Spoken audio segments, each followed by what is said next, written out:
రాష్ట్రాలకి, ప్రాంతాలకి, మనం ఉండే నివాసాలకి ఒక మార్గాన్ని దిక్చూసిన మనం కూడా ఇవ్వాలని ఆయన కోరుకున్నాడు.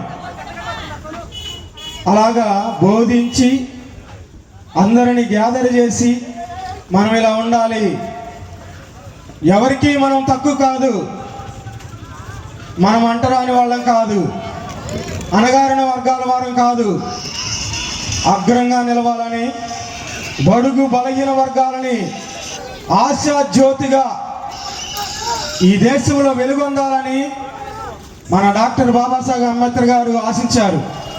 ఆయనకు ఆశయాలకు అనుగుణంగా ఈ యొక్క యూత్ అందరూ నడవాలని ఇంకా మరెన్నో కార్యక్రమాలు చేస్తూ అందరికీ ఆదర్శంగా ఉండి ఆయనను మనం గుర్తుకు తేవాలి జనాలందరికీ.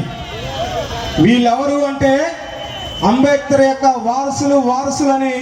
వారసురాలని ప్రతి ఒక్కరూ తెలుసుకునేలాగా మనం ప్రవర్తించాలి. తర్వాత మనం పోరాడాలి. మూడవదిగా పోరాడు అన్నాడు. బోధించి సమీకరించి పోరాడమని చెప్పాడు.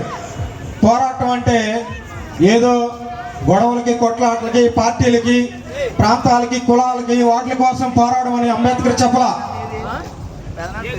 నేనేం చేశాను, నన్ను ఎందుకు ఇలా దేవుడిగా కొలుస్తున్నారు వీళ్ళందరూ, నా ఆశయాలు ఏంటి, నేనేం సాధించాను, అలాగా మీరు కూడా ప్రతి ఒక్కరు ఉన్నత శిఖరాలు ఎదగాలని, చదువుకునే వాళ్ళు ఇంకా గొప్పగా చదివి ఇది అంబేద్కర్ ఇచ్చిన భిక్ష, అంబేద్కర్ లేకపోతే మేము ఈ స్థితిలో లేము.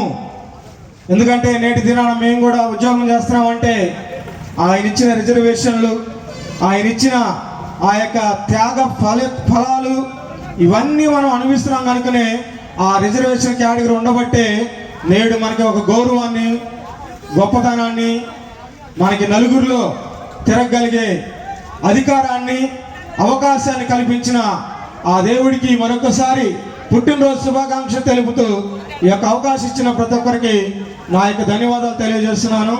అలాగనే యూత్ అంతా సమిష్టిగా సంతోషంగా ఎవరికి ఇబ్బంది కలగకుండా ఈ కార్యక్రమాన్ని ఇంకా జయకరంగా జరిగిస్తారని, ఇక ముందు కూడా జరిగిస్తారని ఆశిస్తూ సెలవు తీసుకుంటున్నాను. జై భీమ్, జై